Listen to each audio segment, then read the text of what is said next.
G'day friends, and welcome to our farm dam construction project. It's crazy to think that less than 2 years ago we had the biggest flood that our area has ever seen. But now, there hasn't been a substantial amount of rain in months.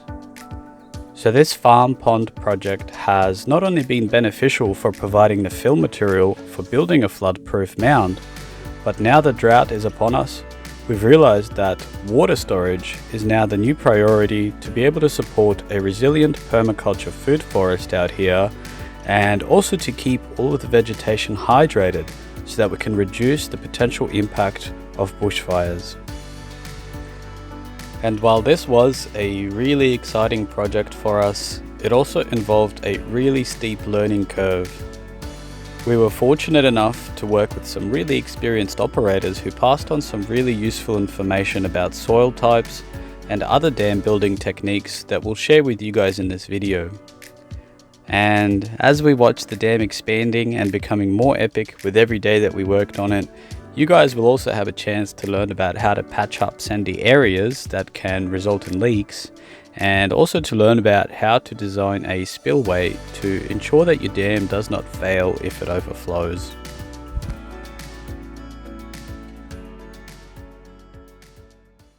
When planning to build a dam, it's important to do a test dig or a test bore to determine the type of material that you have at various depths.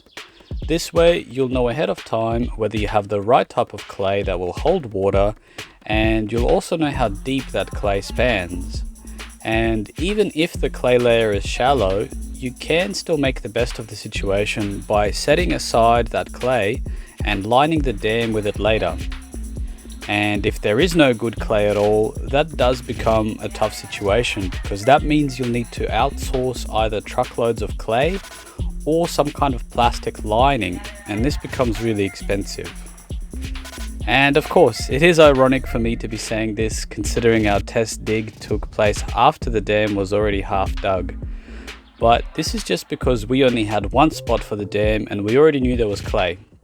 Here we were just checking in to see how deep we could go before the bottom would require patching up. At about 3 meters deep, we ended up hitting some sand, and we put some of it aside to make a small beach out of it later on.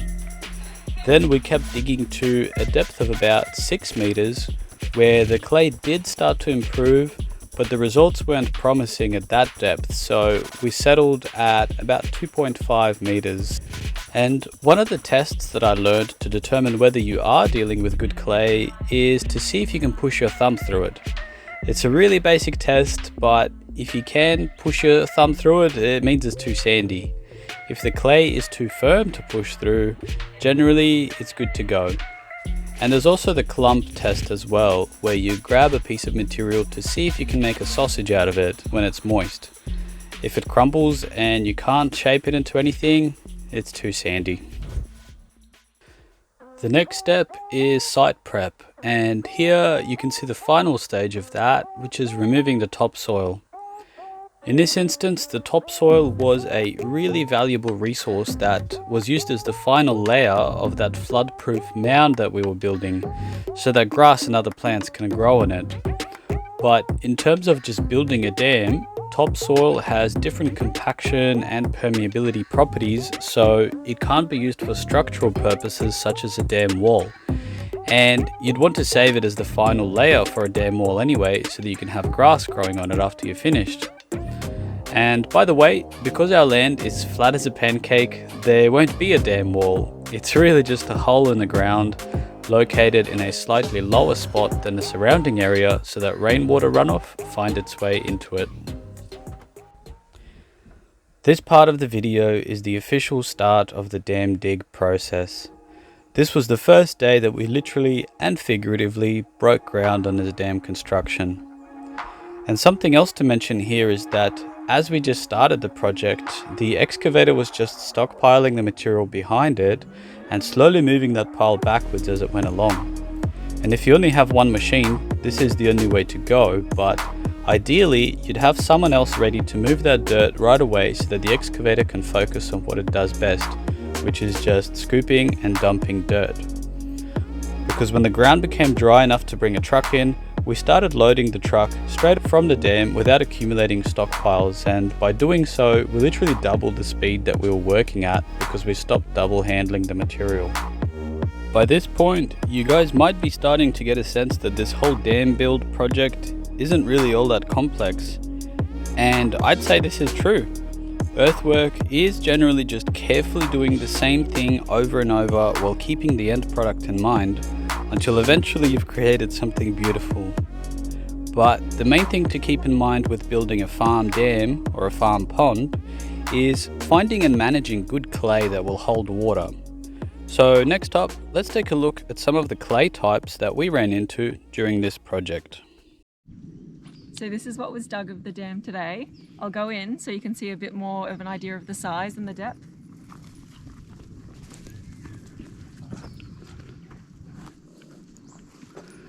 I would already go swimming in there. So this was done in about 3 hours with the excavator that we had. As you can see, it's getting pretty deep. It's like it's deep or deeper than me. Yeah, that's a little bit bigger than 2 meters. Yeah. Plenty of room for activities, as you can see. For now, there's play happening, but soon enough, the dogs will be swimming in here. Like this. And so what we can see behind me is that we're not digging all the same material. There are a few different layers of clay, and each one has their properties. So let's take a closer look at the layers that we've got on this project.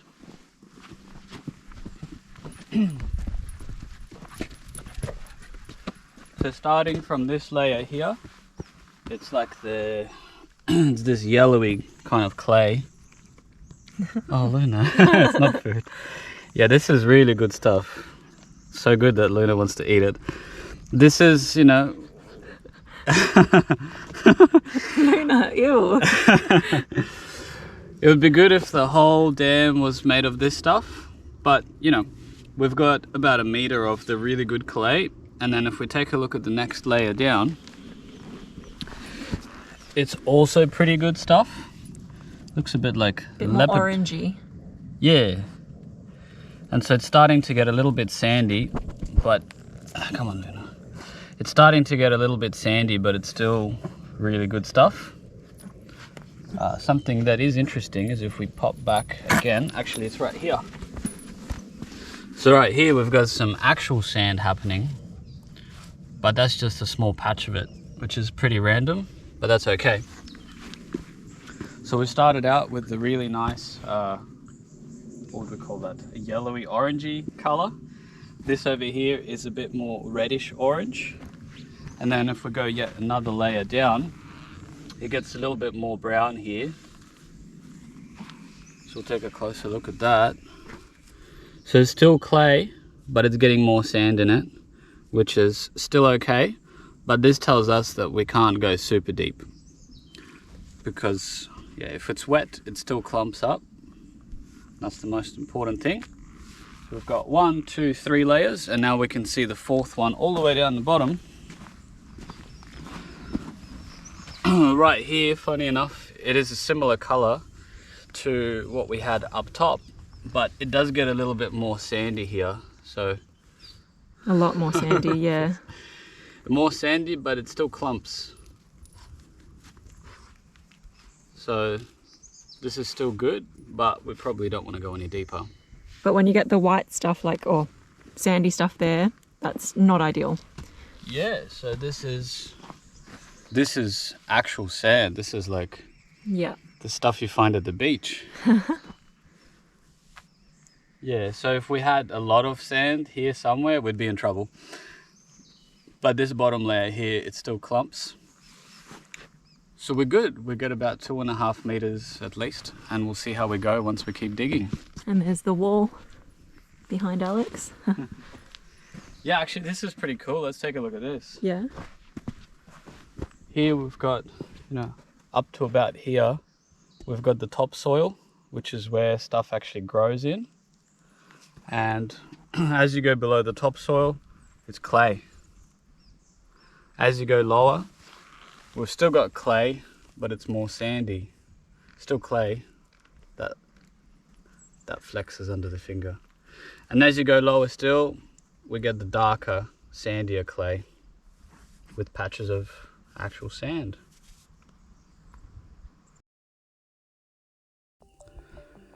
By day 3, we were making more and more progress and the dam was starting to look pretty impressive. And of course, if you watch some of the other videos out there, you'll also see that if you did have a bigger machine such as a 20-ton digger instead of the 14-tonner that we had here, you would get even more done in a couple of days. But that said, we were really pleased to see the dam growing and looking so nice already. One of the coolest shots that we took was where we had a few different stockpiles that were all taken from about the same depth, but the material still varied a lot. We had light clay, dark clay, and some sandier material too. So here, the main thing to be mindful of is that if you're using the excavated material for load-bearing purposes, it's important to mix sandy material in with the more clay-based material so that your fill has consistent properties. Or if you need sand for another project, this is a great time to make a stockpile of it.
After digging out about 5,000 cubic meters of material, this dam was looking vast and mighty, and a little bit like a moat, because by design its purpose is to soften the impact of bushfires from the forested side of our property.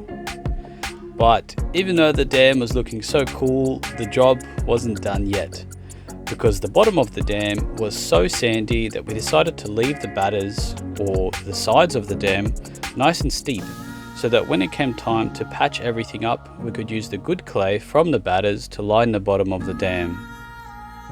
And I was really surprised to learn how simple this process really was. All we needed to do was spread good material from the batters throughout sandy areas of the dam. And for really sandy patches, we first dug out some of the sand and then filled those voids with good clay. And while the 14-ton excavator was doing a great job, thanks to one of our neighbours, we managed to actually have a proper sized grader to help with moving the clay. It made a world of difference and was at least twice as efficient at spreading clay over larger areas.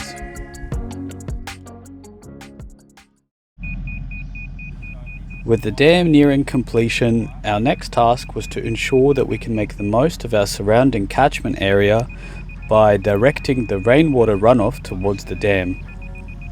And so here you can see us using a laser level to check the levels surrounding the dam to design a V-drain to direct water from two ponds that are the natural low point that water finds its way towards.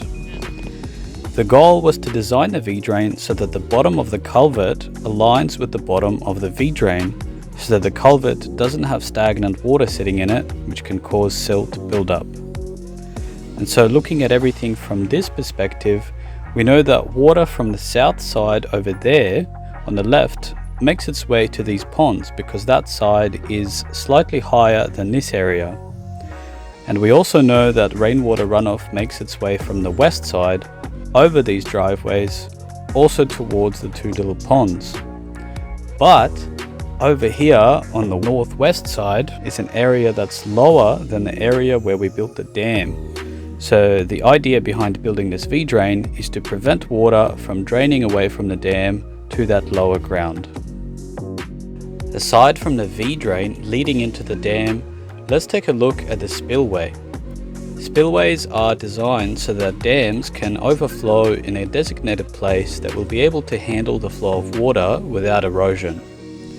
So this part was as simple as digging a canal in the lowest part of the surrounding area of the dam to an even lower area so that the water has somewhere to drain away from the spaces that you don't want to flood. The tricky thing, however, is that where this spillway takes the water doesn't really have anywhere to drain because, as mentioned, our land is flat as a pancake, and during flood season you'll find Shrek's swamp there. This is why later on we will probably build another pond on the other side of that spillway just to capture water from the spillway that overflows from the big dam. And not to mention that area already naturally retains water because it is a dip in the landscape. In the end, these kinds of pond-based ecosystems over time will help to further drought-proof our land and keep the surrounding vegetation green to reduce the severity of bushfire danger.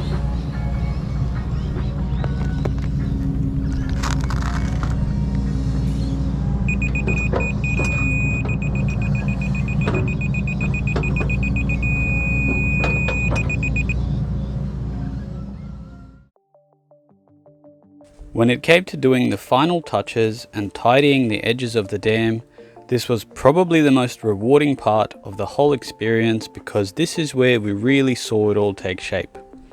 And just like with that flood-proof mound build, Corey was once again like a master pottery artist, shaping this giant clay-lined hole into something that in time will become a unique ecosystem and home for all kinds of fish, birds, insects and plants. And speaking of final touches, just note that compacted clay is much more likely to be watertight than loosely placed clay. Normally, this can be achieved by simply driving up and down the dam with an excavator or a dozer or whatever else you're using to build your dam. But with this project, we had access to a compaction roller, so I made sure to roll the entire area to create a really nice finish and to reduce the chance of having leaks.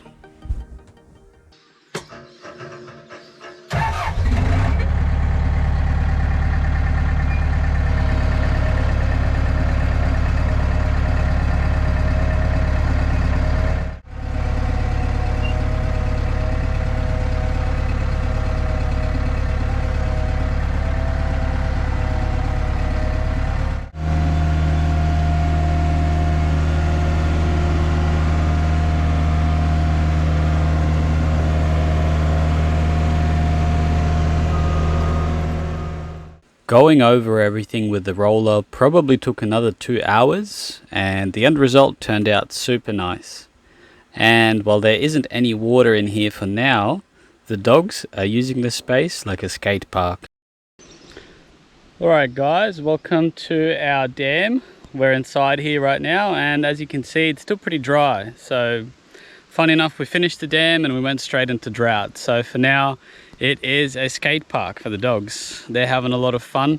We're thinking about how on earth we're going to fill this dam up. But what this part of the video is about is some of the lessons that we learned. Of course, most of the lessons I already shared with you guys throughout the video. So this section is for lessons that we learned after everything was done, for some things that we could have done better. There's nothing major, there's just a couple of things, and I'll show you some of them now. Before we look at those lessons though, let's check out that V-drain and how that looks. Turned out pretty cool. And that runs to the 2 little ponds down there, and they got the culvert there, but those ponds are almost empty actually because it's obviously drought. You can see the surface is incredibly dry and it's all cracked up. It kind of sucks, but it is what it is. So now onto the lessons that we learned. As mentioned, it's not big things, it's just small things that you get to know once you do a few of these projects a couple of times. You just get to learn some cool stuff. Like for example, if I wanted to drive through here right now, it's a pretty big dip. So we've got a Mitsubishi Triton. They say nothing can frighten a Triton, but I reckon this V-drain right here would frighten our Triton. It wouldn't make it through. And same goes for the spillway. So also for anybody wondering, you know, water, as I mentioned before, it's going to run from that section over there. It's going to fill up the ponds. And once those ponds overfill, they're going to start draining into the dam, which is what we're looking to do. And so that V-drain over there is really like a spillway for those two ponds and that whole catchment area over there. And so that V-drain is really important because when it rains really heavy, especially after the floods, I noticed that that whole area was just full of water. So we don't want to lose all of the water from down there to that section over there, hence that V-drain down there. And what we also did was we used some of the soil here to transfer it down over there to elevate that area and to have this on a bit of a slope to encourage the water to come back to the dam. And that's something that I actually haven't mentioned before, but our drainage solution isn't complete yet because there are sections down behind the camera over there that we're not sure yet if they're going to drain to the dam, and that's just something that we'll have to do over time. We might have to get that grader in again and just push some of the soil, because everything is flat, mind you, on a slight slope.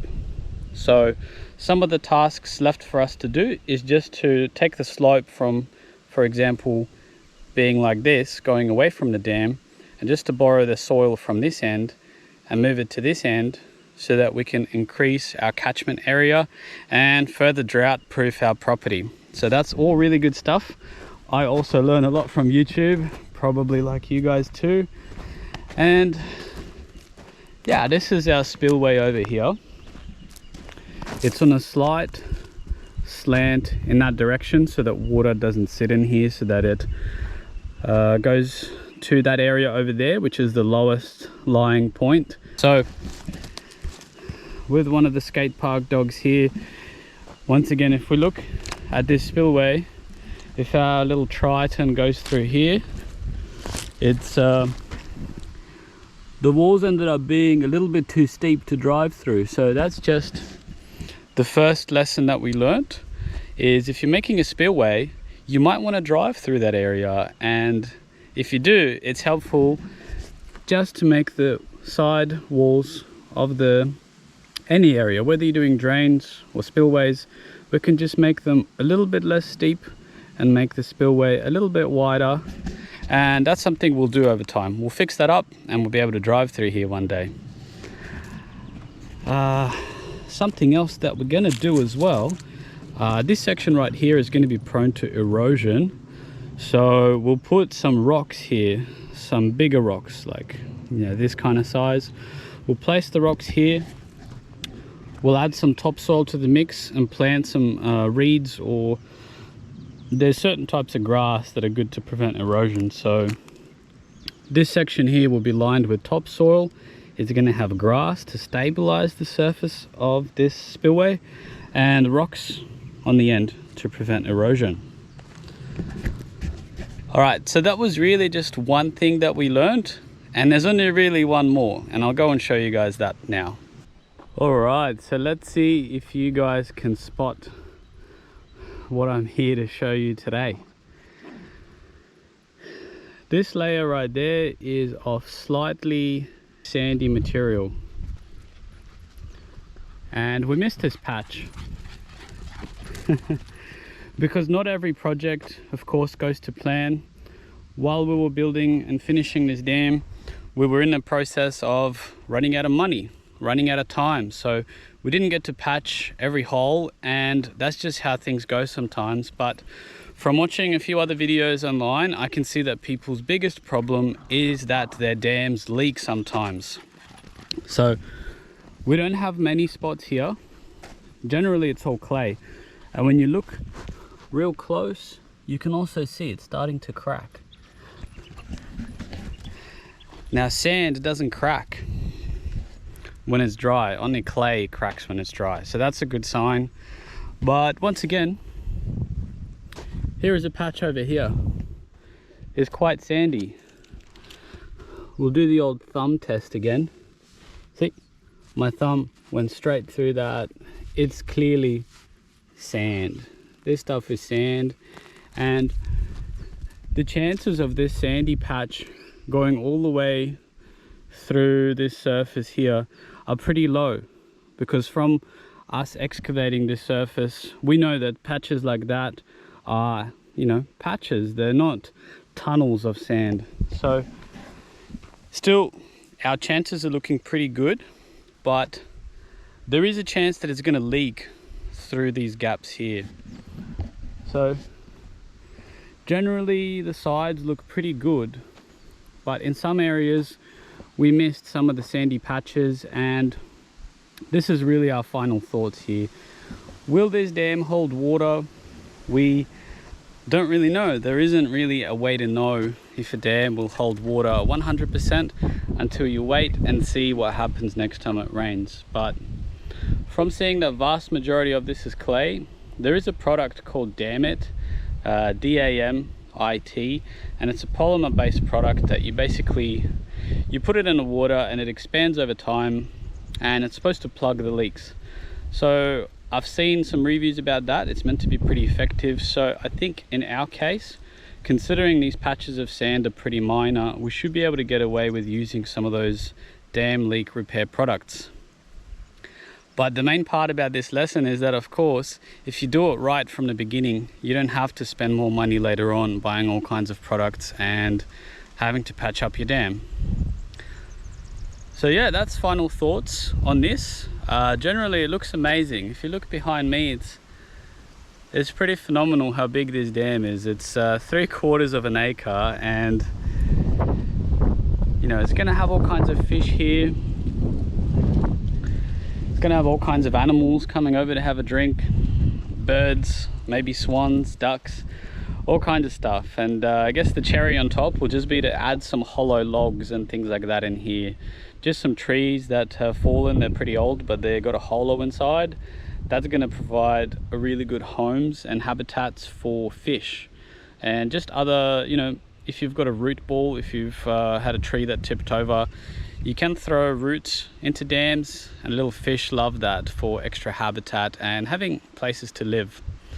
So that's that. The dam project is complete, and we'll keep you guys updated on the progress of filling the dam with water, if it holds water. And one day, once we've got enough water here, we're going to start introducing fish species as well. So that'll be really exciting. Stay tuned for that, and we'll see you guys in the next video.